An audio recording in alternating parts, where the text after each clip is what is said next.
agar mudah-mudahan kita makin kenal dengan baginda. Bukan hanya makin kenal, tapi juga mudah-mudahan hati kita dipenuhi dengan kecintaan kepada baginda Rasulullah Sallallahu Alaihi Wasallam. Bu, ini harus diginiin nggak? Kalau begini kencang, kalau begini enggak. Begini ya. Gitu. Saya udah kayak ini lagi ngerok.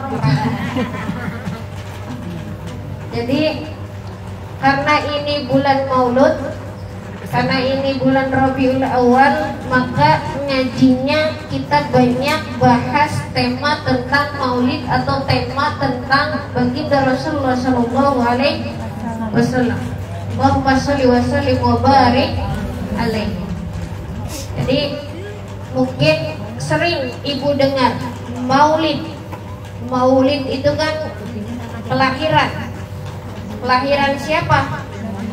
Nabi Muhammad Sallallahu Alaihi Wasallam. Allahumma sholli wa sallim wa barik alaihi. Bu, jadi ada kisah seorang wanita ditinggal sama ibunya, orang miskin.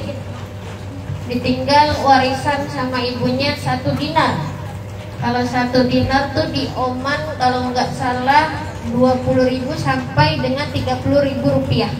Kalau di Indonesia ini 20.000 sampai dengan 30.000 rupiah. Seorang wanita ini ditinggal warisan oleh ibunya hanya 1 dinar. Sedikit. Kalau di Indonesia kurang lebih 20 sampai 30.000 rupiah. Mungkin untuk makan sehari habis. Ya. Kalau sekeluarga besar kurang. Tapi sama si wanita solehah ini uangnya dipakai untuk nyumbang Maulid Nabi Sallallahu Alaihi Wasallam. Uang 1 dinarnya dipakai untuk memperingati tasyakuran, dia bersyukur atas kelahiran baginda Rasulullah Sallallahu Alaihi Wasallam. Dia ikut sedekah untuk memperingati Maulid Nabi Muhammad Sallallahu Alaihi Wasallam. Nggak seberapa, tapi keikhlasannya nggak seberapa, tapi keikhlasannya yang tinggi. Nggak seberapa, tapi karena kecintaan kepada baginda Rasulullah Sallallahu Alaihi Wasallam yang sangat cinta, sehingga warisannya yang hanya 1 dinar.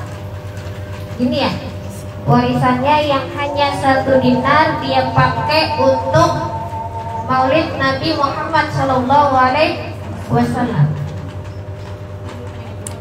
Suatu ketika ada mati ya, gini aja lah nggak apa-apa, kayak ngerok. Tengah hujan ini ya. Jadi suatu ketika ada orang soleh tuh. Ada orang soleh mimpiin dia kenal sama ibunya si wanita itu. Ibunya si wanita solehah itu yang menyumbangkan 1 dinar peninggalan ibunya untuk Maulid.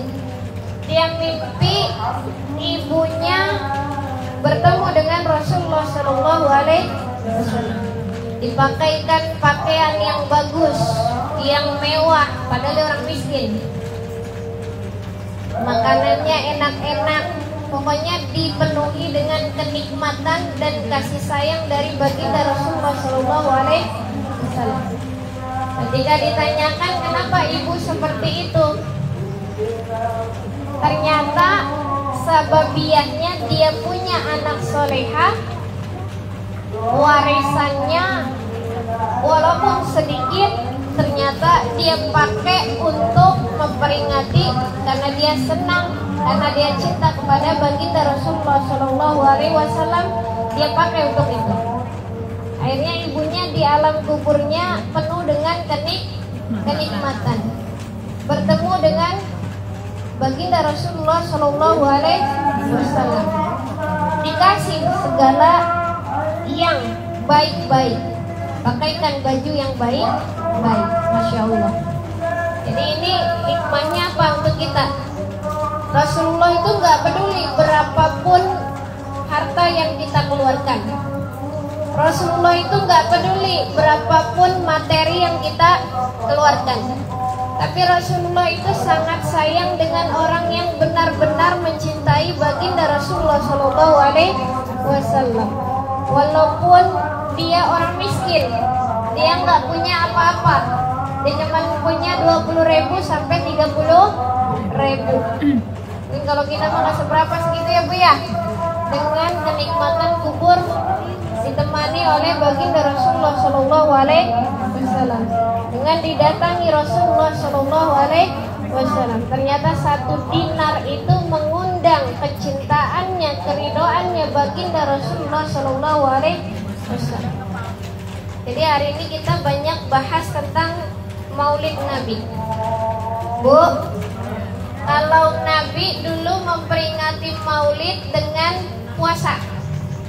Jadi ketika Nabi ditanya, wa su'ila an saumi yaumil isnain. Ketika Nabi ditanya an saumi yaumil isnain, puasa di hari Senin. Jadi Nabi ditanya kenapa Nabi puasa di hari Senin. Padahal sebelum-sebelumnya Nabi-Nabi sebelumnya tidak mengajarkan puasa di hari Senin. Nabi ditanya kenapa sih kok Nabi hari Senin suka puasa? Makanya sekarang jadi sunnah puasa Senin Kamis. Faqala, maka menjawab dzalika yaumun wulidtu fihi. Pada hari itu wulidtu fihi, aku dilahirkan. Jadi salah satu Nabi puasa di hari Senin adalah Nabi memperingati kelahirannya Nabi sendiri. Nabi bersyukur atas kelahiran Nabi sendiri. Nabi puasa. Wa bu'ithtu fihi, dan Nabi juga diutus di hari Senin. Wa unzila alayya fihi, dan turun wahyu surah Al-Alaq ketika hari Senin. Jadi ini salah satu yang biasa dipakai dalil kenapa ada peringatan Maulid Nabi Muhammad Sallallahu Alaihi Wasallam. Walaupun ketika ditakhrij hadis ini katanya bukan hadis sahih, bukan hadis, melainkan perkataan dari Sufyan bin Uyainah. Tapi tidak ada salahnya kita memperingati Maulid Nabi Muhammad Sallallahu Alaihi Wasallam. Ibu punya anak, ada rezeki, nyenengin anak walaupun dengan beli kue ulang tahun doang, ngedatangi temennya 2 orang, 3 orang, itu ibu tandanya apa mana? Cinta kan, sayang kan? Atau paling nggak ibu coba beliin apa kek di hari kelahirannya, nggak ngundang, nggak bikin acara, tapi ibu beliin tuh tanda apa? Perhatian sama anak, lagi ulang tahun setahun sekali, apalagi yang ulang tahun baginda Rasulullah Shallallahu Alaihi Wasallam. Allahumma sholli wa sallim wa barik. Kita kalau ngomongin baginda nggak ada habisnya, karena baginda Rasul itu akhlaknya Al-Quran. Di dalam surah At-Taubah ayat 128, 129 sudah saya rangkum. Bismillahirrahmanirrahim. Laqad ja'akum rasulun min anfusikum azizun 'alaihi ma anittum harisun 'alaikum bil mu'minina raufur rahim. Ini kalau dibaca tafsirnya Ibu luar biasa. Jadi Rasulullah Shallallahu Alaihi Wasallam itu sebelum diutus jadi nabi sudah punya gelar Al-Amin. Al-Amin itu terpercaya, jujur. Sebelum Rasul diutus jadi nabi, sebelum Rasul diutus jadi nabi sudah punya gelar Al-Amin itu dari kecil, gak pernah bohong. Sudah digelari seorang yang jujur, baik itu oleh orang kafir Quraisy ataupun oleh penduduk Mekah. Semua senang kepada Rasulullah Shallallahu Alaihi Wasallam. Semua tahu bahwa Rasulullah adalah orang yang jujur. Tapi ketika Rasulullah membawa ajaran baru, Rasulullah diutus menjadi nabi dan Rasulnya Allah, itu banyak baru yang nggak suka. Nggak sukanya bukan karena Nabi nggak jujur, nggak sukanya bukan karena akhlak Nabinya, bukan, tapi karena iri, karena dengki Nabi Muhammad punya ajaran baru. Padahal sebelum jadi Nabi semua sudah bersimpati kepada Rasulullah. Karena Rasulullah itu orang yang jujur, akhlaknya bagus, rahmatan lil alamin. Jadi wujud kasih sayangnya Allah itu adanya baginda Rasulullah Shallallahu Alaihi Wasallam. Coba bayangkan sama ibu, Rasulullah itu hidup di tengah masyarakat yang jahiliyah, yang bodoh. Rasulullah hidup di tengah masyarakat yang bodoh. Makanya ketika ketika malaikat Jibril menurunkan wahyu kepada Rasulullah, Rasulullah suruh baca, Iqra, bacalah surah Al-Alaq, suruh baca. Kata Rasul apa? Ma ana biqori, aku bukan seorang qori, bukan seorang pembaca. Aku bukan seorang yang bisa baca. Jadi Rasulullah itu hidup di tengah-tengah orang jahiliyah, orang bodoh. Bagaimana mau bisa baca dan tulis? Orang hidupnya di tengah orang jahiliyah. Maksudnya apa ini? Maksudnya Rasulullah itu tidak ada pengaruh manusia. Jadi ini membuktikan bahwa wahyu Al-Quran yang diturunkan melalui malaikat Jibril itu murni dari Allah. Tidak ada campur tangan manusia. Karena Rasul yang didik langsung malaikat Jibril. Tidak ada pengaruh dari manusia. Allah yang mendidik Rasul, maka didikan Allah adalah didikan yang paling baik. Bu, kalau kita dididik sama orang baik, insya Allah kan jadi baik ya. Apalagi kalau yang mendidiknya langsung Allah, langsung malaikatnya yang turun, langsung malaikatnya yang ambil alih. Jadi Rasulullah itu pantas aja jadi uswatun hasanah, jadi teladan yang baik. Ketika ibu punya anak, jangan nyari teladan yang macam-macam. Karena kalau manusia itu sering lupa, sering hilaf. Udah, teladannya kita kasih banyak cerita baginda Rasulullah Shallallahu Alaihi Wasallam.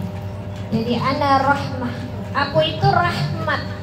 Itu yang menonjol dari Nabi itu salah satunya adalah kasih sayang.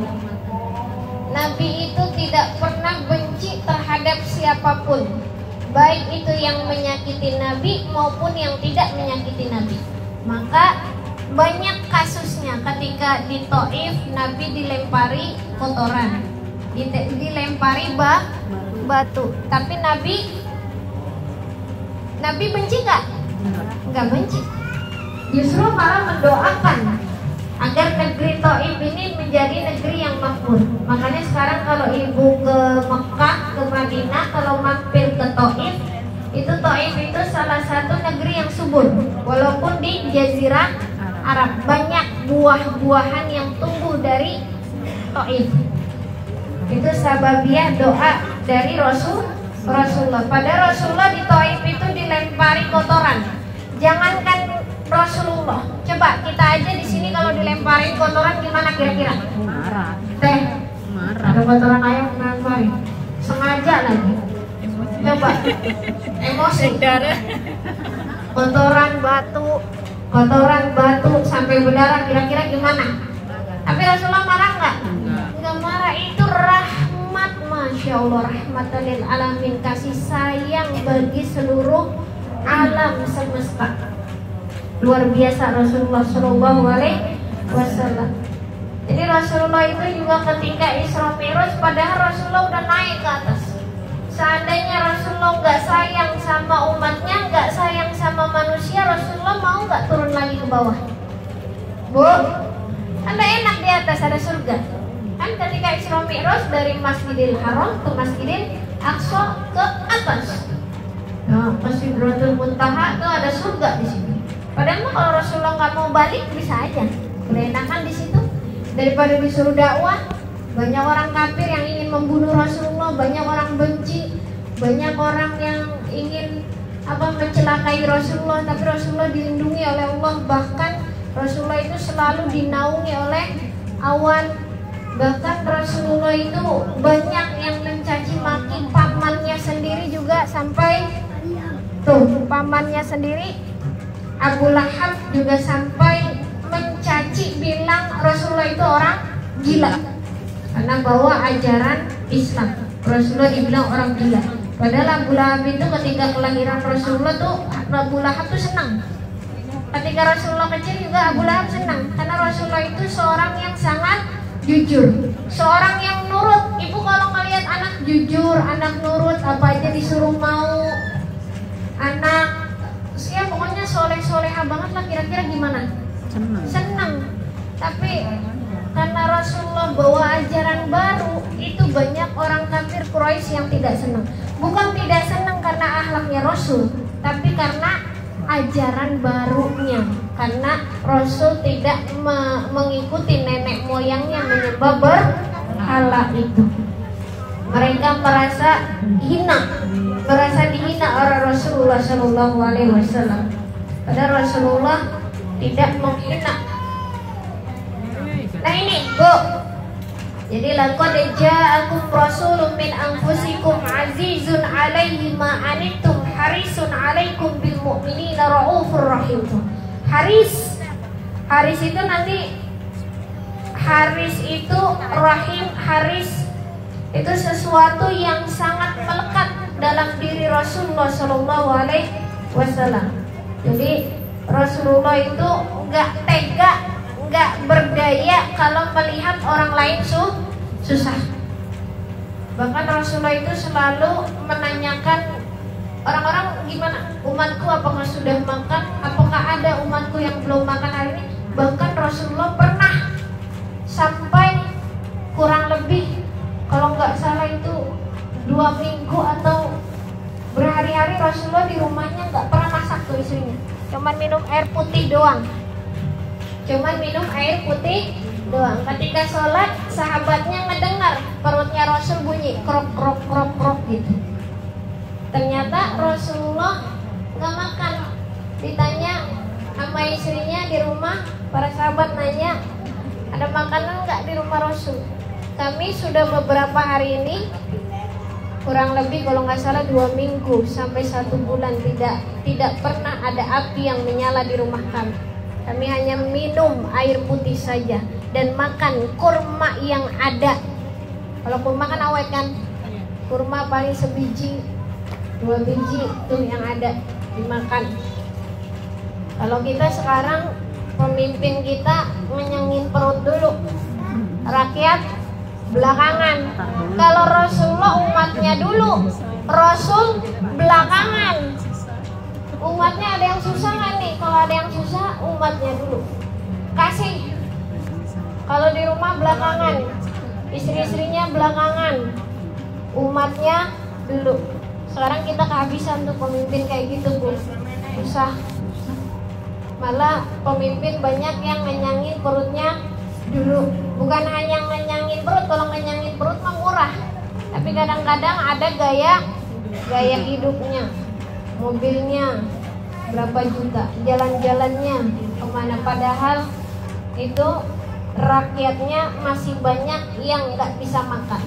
Rakyatnya masih banyak yang harus kerja dulu baru dapat makan. Jadi luar biasa Rasulullah itu harisun. Harisun itu nggak berdaya ngelihat orang lain susah. Pokoknya kalau dekat Rasulullah itu nggak ada kesusahan. Rasulullah itu selalu mendahulukan orang lain dibanding dirinya. Karena Rasul itu haris, tidak berdaya melihat orang lain sedih, tidak berdaya melihat orang lain kelaparan, tidak berdaya melihat orang lain kesusahan. Harisun. Jadi selalu Rasulullah itu cari solusi bagaimana agar umatnya tidak susah. Bagaimana umatnya bisa bahagia. Makanya Rasulullah itu selalu mendoakan umatnya. Itu luar biasa. Jadi cintanya Rasulullah itu sangat mencintai kemanusiaan. Makanya Rasulun min anfusikum azizun alaihi ma anittum harisun alaikum bil mu'minina raufur rahim. Amat belas kasihan. Bu, itu salah satu yang Allah senang daripada Rasulullah Shallallahu Alaihi Wasallam. Makanya sebelum Allah ciptakan dunia ini, Allah sudah ciptakan Nur Muhammad Rasulullah Shallallahu Alaihi Wasallam. Yang wujudnya Nabi Muhammad adalah Raufur Rahimnya, Ar-Rahimnya Allah Subhanahu wa Ta'ala. Coba kalau misalnya kita sejaman dengan Rasulullah, pasti kita terus bergetar, terus cinta banget ya Bu ya, cinta banget. Segini kita nggak lihat. Bagaimana kalau Rasulullah berada di dekat dengan kita? Kalau kata guru saya, Kiai Ahmad Sodik, pembimbing skripsi saya. Jadi pembimbing skripsi saya kebetulan itu Kiai Bu. Kebetulan saya ditakdirin walaupun di akademik yang notabene universitas biasanya orang-orang yang tidak tidak terlalu kuat dengan ibadah, tapi alhamdulillah saya waktu itu dapat pembimbing yang Masya Allah. Jadi selama dari mungkin beliau itu muda, saya nggak tahu umur berapa ya, dari beliau muda itu saya dapat cerita dari murid-muridnya lagi. Jadi selama beliau muda itu beliau tidak pernah batal puasa kecuali hari-hari yang diharamkan oleh Allah. Jadi kalau ibarat kita tuh zaman sekarang tuh supi modern gitu kan. Dia mau kuliah gitu, tapi hatinya dekat dengan Allah. Itu kalau kata guru saya, itu saya yakin beliau orang baik karena beliau itu selalu menjaga dari perempuan, beliau menjaga. Artinya kalau dosen laki-laki itu nggak salaman lah sama perempuan atau tidak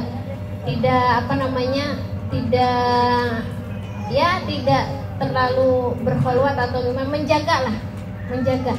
Tapi beliau itu yang saya salutin itu tidak pernah beliau itu tidak puasa kecuali hari-hari yang diharamkan oleh itu kan luar biasa Bu.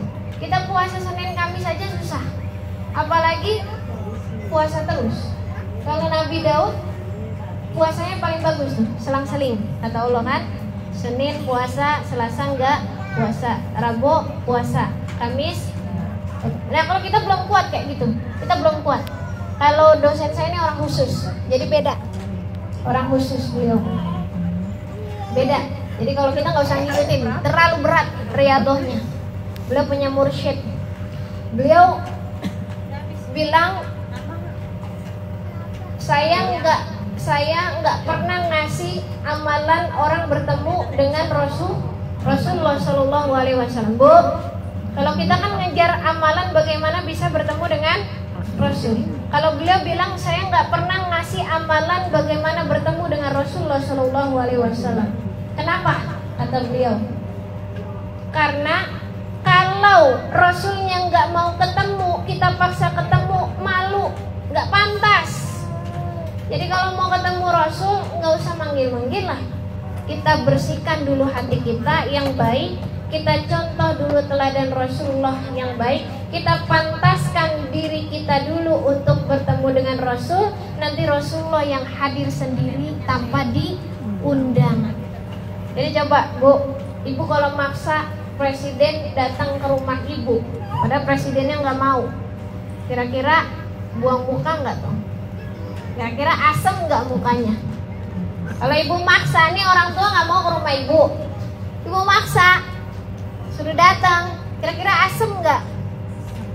Asem, nggak enak, kurang apa sih? Tapi kalau keinginan dari orang tua itu sendiri yang rindu, keinginan dari Rasulullah sendiri yang rindu, karena kita memantaskan diri kita untuk bertemu dengan Rasul, itu bahagianya luar biasa. Itu kalau kata guru saya gitu. Jadi kamu nggak usah lah. Artinya amalan silakan, mau amalan bertemu Rasul silakan, tapi kalau bagi guru saya, kamu lebih baik pantaskan dirimu dulu untuk bertemu dengan Rasulullah Shallallahu Alaihi Wasallam. Perbaiki amalan-amalan ibadahmu, perbaiki hatimu, bersihkan hatimu, perbaiki akhlakmu. Akhlakmu seperti akhlaknya Rasulullah Shallallahu Alaihi Wasallam. Nanti Rasul yang datang sendiri kepengen banget ketemu dengan kita, itu lebih bahagia dibanding Rasul kita paksa datang tapi Rasulullah nggak senang. Jadi mari sama-sama kita pantaskan diri kita untuk bertemu dengan pujaan hati kita, untuk bertemu dengan Rasulullah Shallallahu Alaihi Wasallam. Nanti Rasulullah sendiri yang pengen datang, pengen nemuin kita. Dengan apa? Salah satunya dengan banyak sholawat, dengan tidak iri dan dengki, dengan mempunyai sifat ini, Raufur Rahim, belas kasihan, harisun, tidak tegaan nih kalau ada orang susah, peka. Kita kan kadang-kadang pedulikannya diri kita doang ya Bu ya. Kalau mau orang lain lah bodo amat lah, bukan saudara, bukan apa kan gitu ya. Tapi kalau Rasulullah, Masya Allah, luar biasa. Susah Bu, susah. Tapi mudah-mudahan Allah memberikan kita taufik dan hidayah, kita juga bisa sedikitnya punya kasih sayang terhadap seluruh makhluk. Nah ini kita bahas tentang Rasulullah. Ini jam berapa ya? Masih lama kan? Bentar lagi ya. Bentar lagi. Ini saya bahas tentang maulid. Itu punya Birja, Wak. Birja kayaknya bawa itu deh, pink. Coba lihat, bawa hijau. Ambil. Iya mana? Enggak, tadi pink kayaknya ke bawahnya. Punya uang mana? Punya uangnya mana? Dia bawa orang lah. Ya, jadi ini tradisi maulid Nabi sangat banyak nih. Ada yang biasanya menyiapkan buah-buahan, makanan. Nah nanti setelah acara diperebutkan. Itu kira-kira boleh nggak tuh? Gini, kalau maulid Nabi itu kan kalau Nabi dulu memperingatinya dengan puasa, ya Bu ya. Kalau Nabi memperingatinya dengan puasa. Kalau kita memperingatinya macam-macam nih. Ada yang ngadain perayaan maulid, ya. Perayaan maulid sampai ngeluarin makanan banyak gitu kan. Ada yang sampai apa tuh? Bikin parcel, arak-arakan. Atau ada juga yang dia menyiapkan makanan, minuman tuh nanti setelah maulid tuh direbut tuh. Ya, rebutan diarak-arak gitu ya. Nanti bagaimana tuh? Kira-kira boleh nggak sih? Jadi kalau diperebutkan gitu, kalau kita kan teratur kan, abis maulid biasanya kalau di Jakarta mah dibagi rata gitu, besek atau makanan dibagi rata. Kalau di kampung-kampung tuh ada yang begitu. Misalnya dia ngegantungin uang receh atau uang kertas. Ya, nanti udahannya siapa aja boleh ngambil tuh. Boleh nggak? Boleh sih. Kalau nggak ada yang terjadi hal-hal yang diharamkan, seperti misalnya ada yang kecelakaan, berebutannya sampai mencelakai orang lain. Kalau tidak ada yang mencelakai atau menyakiti, boleh-boleh saja. Dan juga tidak menurunkan harga diri orang lain. Ini kan manusia loh. Kok bisa sampai gesek kanan, gesek kiri. Nah, itu yang nggak boleh. Nah, jadi yang lebih bagus adalah dengan membagikannya secara teratur. Jadi sedekah diniati untuk memperingati Maulid Nabi Muhammad SAW, mensyukuri kelahirannya Nabi, juga tidak boleh berlebihan. Jadi banyak ini waqalal ma'ruf al-qarhi qaddasallahu sirrahu man hayya'a li ajli qiraati maulidir rasul ta'aman wa jamma'a ikhwanan wa auqada sirajan wa labisa jadidan. Jadi kalau di sini berkata nih ya al-ma'ruf al-qarhi qaddasallahu sirrahu. Jadi semoga Allah mensucikannya, sirrahu rahasianya. Man hayya'a, barang siapa yang menghidupkan ini nih maulid Nabi. Dengan apa? Li ajli qiraati maulid, dengan dia membaca daripada maulid sejarah-sejarah baginda Rasulullah Shallallahu Alaihi Wasallam. Terus dia juga to'aman, dia juga menyediakan makanan untuk apa? Tadi untuk maulidir Rasul. Wajama'a ikhwanan, dan juga untuk wajama'a, dia mengumpulkan ikhwanan, saudara-saudaranya tuh pada hari maulid Nabi. Kalau kata kita mengundang.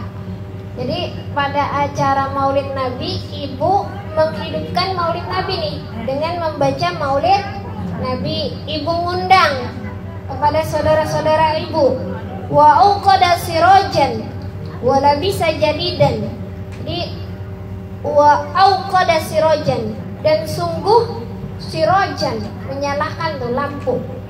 Wala bisa jadidan, dan memakai wala bisa itu menggunakan pakaian jadidan yang baru pada hari maulid Nabi.